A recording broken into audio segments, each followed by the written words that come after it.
সমস্ত কল্যাণেশ্বরী এলাকার লোকবাসী, সমস্ত এলাকাবাসীর উদ্দেশ্যে আমরা আসানসোল দুর্গাপুর পুলিশ কমিশনারেটের কুলটি থানার অন্তর্গত চৌরঙ্গি ফাঁড়ি থেকে এক বিশেষ বার্তা সবাইকে দিতে এসেছি।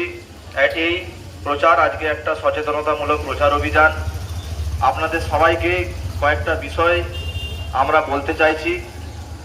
এখন পশ্চিমবঙ্গের কয়েকটা প্রান্তে বিক্ষিপ্তভাবে বেশ কয়েকটা ঘটনা ঘটে গেছে। এলাকায় কোনো পাগল বা কোনো ভিখারি, কোনো অচেনা ব্যক্তিকে লোক দেখলেই সে হতে পারে ছেলে ধরা, বা তাকে কিডনি চোর, বা সে হতে পারে কোনো চুরি করতে এসেছে। এই সমস্ত মতলব ফেমানহানি পর্যন্ত হচ্ছে এবং এই ব্যাপার নিয়ে বিভিন্ন জায়গায় প্রচুর কেস, প্রচুর এফআইআর হয়েছে।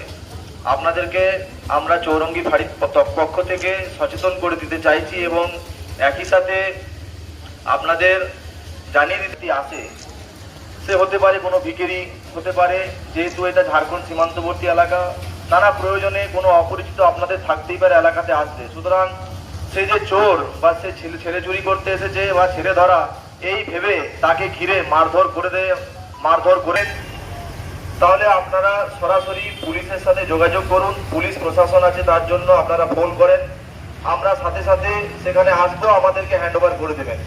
কখনোই আইন নিজের হাতে তুলে দেবেন না। এখন কোনো অপরিচিত ব্যক্তিকে চোর সন্দেহে পিটিয়ে মারা, এর জন্য অনেক কড়া আইন হয়েছে।